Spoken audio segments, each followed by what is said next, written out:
Joel 1। পথুয়েলের পুত্র জোয়েলের কাছে প্রভুর এই বার্তা। হে প্রবীণেরা, কথাটা শোন। দেশে বসবাসকারী সকলে শোনো, তোমাদের জীবনকালে এর আগে কি কখনো এই রকম ঘটনা ঘটেছে? না। তোমাদের পিতৃপুরুষদের সময়ও কি এই রকম কোনো ঘটনা ঘটেছে? না। আবার তাদের সন্তানরা তাদের পরবর্তী প্রজন্মকে বলুক। কাটুরে পঙ্গপাল যা রেখে গেছে তা ঝাঁকের পঙ্গপাল খেয়ে গেছে, আর ঝাঁকের পঙ্গপাল যা রেখে গেছে তা লাফানে পঙ্গপাল খেয়ে গেছে, আর লাফানে পঙ্গপাল যা রেখে গেছে তা ধ্বংসকারী পঙ্গপাল খেয়ে গেছে। ওহে মাতালরা, ওঠ, কাঁদো। ওহে মদ্যপায়ীরা, মিষ্টি দ্রাক্ষারসের জন্য হাহুতাশ কর। কারণ তা তোমাদের মুখ থেকে কেড়ে নেওয়া হয়েছে। এক বিশাল ও শক্তিশালী দেশ আমার দেশকে আক্রমণ করেছে, সেখানে অগণিত সৈন্য ছিল, তাদের অস্ত্রগুলি সিংহের দাঁতের মতো ধারালো এবং সিংহের চোয়ালের মতো শক্তিশালী। এটি আমার দ্রাক্ষাক্ষেত্র ও ডুমুর গাছগুলো ধ্বংস করেছে, এটি ডুমুর গাছের ছাল ছাড়িয়ে নিয়ে তা ফেলে দিয়েছে, তাই তার শাখাগুলি সাদা হয়ে গেছে। যার যুবক স্বামী মারা গেছে সেই যুবতী মহিলার মতো চটের পোশাক পরে কাঁদো। প্রভুর মন্দিরে আর নৈবেদ্য ও পানীয় উৎসর্গ করা হয় না, তাই যাজকগণ, প্রভুর দাসরা, শোক প্রকাশ করো। ক্ষেত্রগুলি বিনষ্ট হয়ে গেছে, মাটি শুকিয়ে গেছে, সমস্ত শস্য নষ্ট হয়ে গেছে, নতুন দ্রাক্ষারস শুকিয়ে গেছে, টাটকা অলিভ তেল শেষ হয়ে গেছে। ওহে চাষিরা, তোমরা দুঃখ কর। দ্রাক্ষাক্ষেত্রের চাষিরা হাহাকার কর। গম ও যবের জন্য কাঁদো। কারণ ক্ষেতের ফসল ধ্বংস হয়ে গেছে। দ্রাক্ষালতা শুকিয়ে গেছে, ডুমুর গাছ মারা গেছে, ডালিম, তাল ও আপেল, এমনকি ক্ষেতের সমস্ত গাছ শুকিয়ে গেছে, সত্যি লোকদের মধ্যে যে সুখ ছিল তা শুকিয়ে গেছে। হে যাজকগণ, চটের পোশাক পরে উচ্চস্বরে কাঁদো, তোমরা যারা বেদির পরিচারকরা উচ্চস্বরে কাঁদো, হে ঈশ্বরের দাসরা, চটের পোশাক পরে ঘুমিয়ে থাকো, কারণ ঈশ্বরের মন্দিরে উৎসর্গ করার জন্য কোনো শস্য নৈবেদ্য ও পেয় নৈবেদ্য থাকবে না।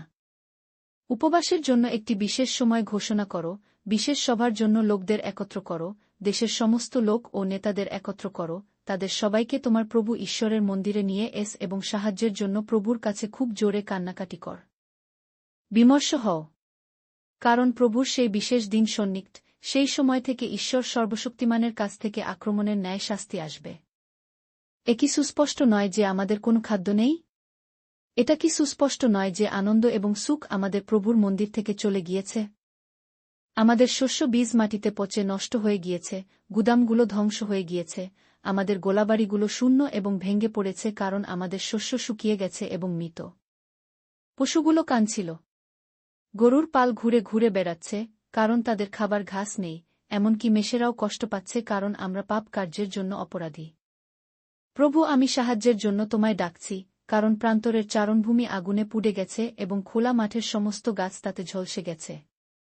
এমনকি পশুরাও তোমার কাছে কাঁদবে, কারণ জলের ঝর্ণাগুলো শুকিয়ে গেছে, আর আগুন সবুজ ক্ষেত্রে ছড়িয়ে পড়ে তাদের মরুভূমিতে পরিণত করেছে। জোয়েল 2। সিজনে শিঙা বাজাও, আমার পবিত্র পর্বতে জোরে চিৎকার করো, দেশের সমস্ত বাসিন্দারা ভয়ে কেঁপে উঠুক, কারণ প্রভুর দিন আসছে এবং তা সন্নিকট। সেটা এক অন্ধকার, বিষণ্ণ দিন হবে, এটা অন্ধকার এবং মেঘলা দিন হবে, অন্ধকার যেভাবে পর্বতে ছেয়ে যায় সেইভাবে বিশাল ও শক্তিশালী সৈন্য দেখা যাবে, এর আগে কখনো এমন হয়নি, আর এর পরেও এমন হবে না।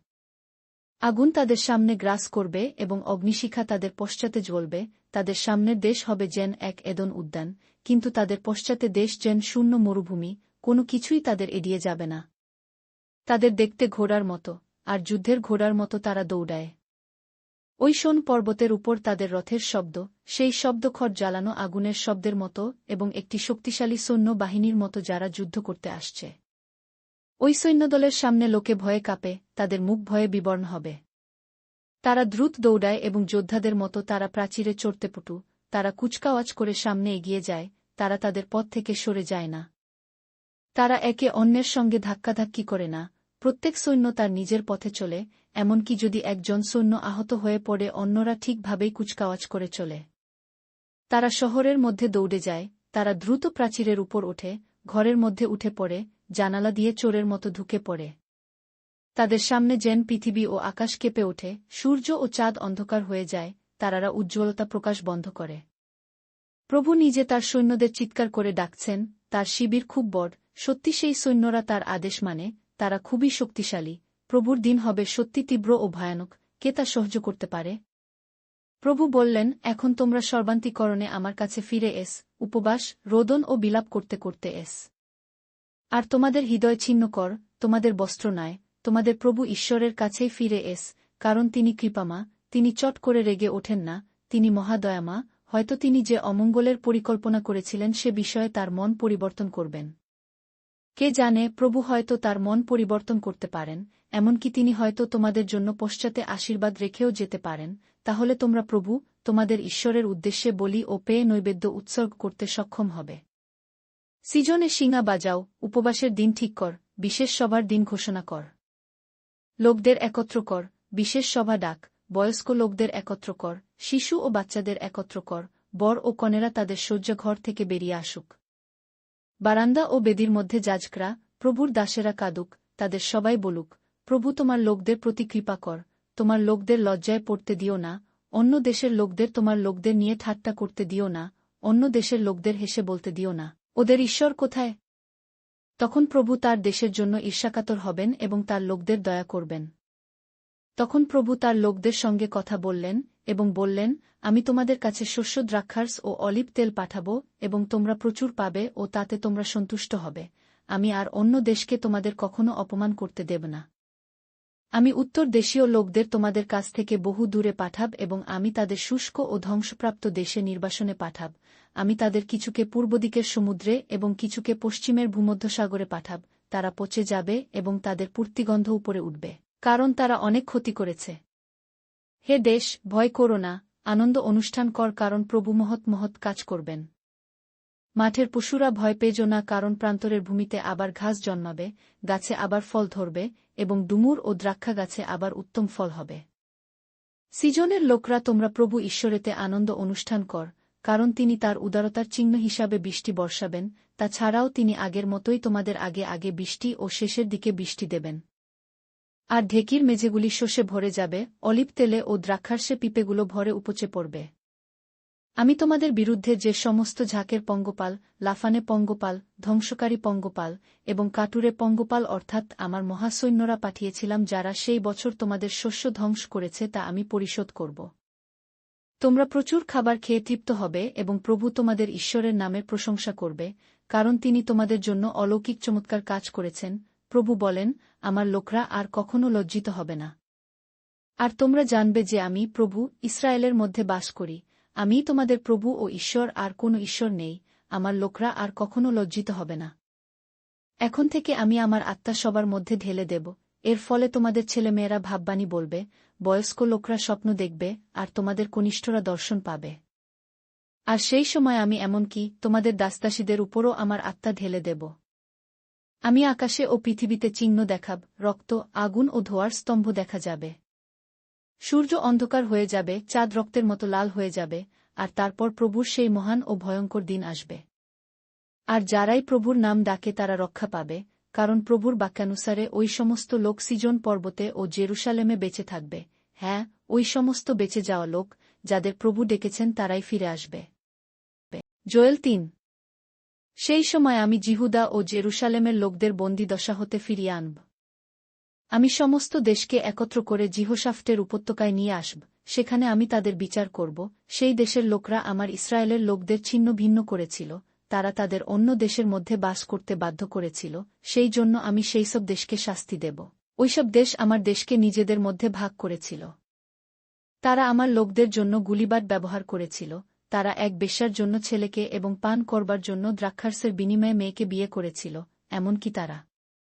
হে সোর ও সিদোন এবং পলেষ্টীয়দের সমস্ত অঞ্চল, আমার প্রতি তোমাদের মনোভাব কি? কোনো কিছুর জন্য কি তোমরা আমায় শাস্তি দিচ্ছ? তোমরা কি মনে কর আমাকে আঘাত করার জন্য কিছু করতে যাচ্ছ? শীঘ্রই আমি তোমাদের কাজের ফল হিসেবে তোমাদের শাস্তি দেব। তোমরা আমার রূপ ও সোনা নিয়ে গিয়েছ এবং আমার অতি উৎকৃষ্ট জিনিসগুলি তোমাদের মন্দিরে নিয়ে গিয়েছ। তোমরা জিহুদার ও জেরুসালেমের লোকদের গ্রীকদের কাছে বিক্রি করে দিয়েছ, যেন তারা তাদের দেশ থেকে বহু দূরে নিয়ে যেতে পারে। তাদের যে যে স্থান বিক্রি হয়ে গেছে, আমি তাদের সেখানে থেকে ফিরিয়ে আনব এবং আমি তোমাদের খারাপ কাজের জন্য শাস্তি দেব। আমি তোমাদের সন্তানদের জিহুদার লোকদের কাছে বিক্রি করব এবং তারা বহু দূরের সিবাইয় লোকদের কাছে তাদের বিয়ে করবে। প্রভু এই কথাগুলি বলেছেন। তোমরা জাতিগণের কাছে এই কথা ঘোষণা কর, তোমরা যুদ্ধের জন্য নিজেদের প্রস্তুত কর। বলবান সৈন্যদের জাগিয়ে তোল। সমস্ত যোদ্ধা যুদ্ধে প্রবেশ করুক। তোমাদের লাঙ্গল ভেঙ্গে খক তৈরি কর এবং কাস্তে ভেঙ্গে বর্ষা তৈরি কর, দুর্বল যে সেও বলুক, আমি একজন বলবান যোদ্ধা। হে চারিদিকের জাতিগণ, তোমরা তাড়াতাড়ি এস এবং এখানে এসে জড়ো হও। হে প্রভু, তোমার বলবান সৈন্যদের আনো। জাতিগণ জেগে ওঠ। জিহোশাফটের উপত্যকায় এস। আমি সেখানে বসে চারিদিকের জাতির বিচার করব। কাস্তে লাগাও, কারণ শস্য পাকছে। এস দলন কর, কারণ দ্রাক্ষা মাটবার কুণ্ড পূর্ণ। পিপে ভরে উপচে পড়ছে, কারণ তাদের দুষ্টতা মহান। দণ্ডাজ্ঞার উপত্যকায় প্রচুর লোকের ভিড়, কারণ দণ্ডাজ্ঞার উপত্যকায় প্রভুর বিশেষ দিন এগিয়ে আসছে। সূর্য ও চন্দ্র অন্ধকার হয়ে যাবে, আকাশের নক্ষত্র আর আলো দেবে না। আর প্রভু ঈশ্বর সিজন থেকে গর্জন করবেন এবং তিনি জেরুসালেম থেকেও চিৎকার করবেন, ফলে আকাশ ও পৃথিবী কেঁপে উঠবে। কিন্তু প্রভু ঈশ্বর তার লোকদের পক্ষে এক নিরাপদ আশ্রয় এবং তিনি ইসরায়েল সন্তানদের পক্ষে দৃঢ় দুর্গ হবেন। তখন তোমরা জানবে যে আমিই প্রভু তোমাদের ঈশ্বর, আমি আমার পবিত্র পর্বত সিজনে বাস করি, আর জেরুসালেম পবিত্র হবে, বিদেশীরা আর তার মধ্যে দিয়ে যাতায়াত করবে না। সেই দিনে পর্বত থেকে মিষ্ট দ্রাক্ষারস ঝরে পড়বে এবং উপপর্বত থেকে দুধের স্রোত বইবে, জিহুদার সমস্ত শূন্য নদী জলে পূর্ণ হয়ে বইবে, প্রভুর মন্দির হতে এক উৎস বের হবে, যা আকশিয়া উপত্যকাকে জল যোগাবে। মিশর ধ্বংসস্থান হবে এবং ইদোম ধ্বংসিত প্রান্তরে পরিণত হবে, কারণ তাদের নিষ্ঠুরতা জিহুদার লোকদের বিরুদ্ধে দেখানো হয়েছে, তারা নির্দোষ লোকদের তাদের দেশেই হত্যা করেছিল। কিন্তু জিহুদাতে সর্বদাই লোকে বাস করবে, লোকে বহু বংশ পরম্পরায় জেরুসালেমে বাস করবে। ওই লোকরা আমার লোকদের হত্যা করেছিল, তাই সত্যি সত্যি আমি তাদের লোকদের শাস্তি দেব। প্রভু ঈশ্বর সিজনে বাস করবেন।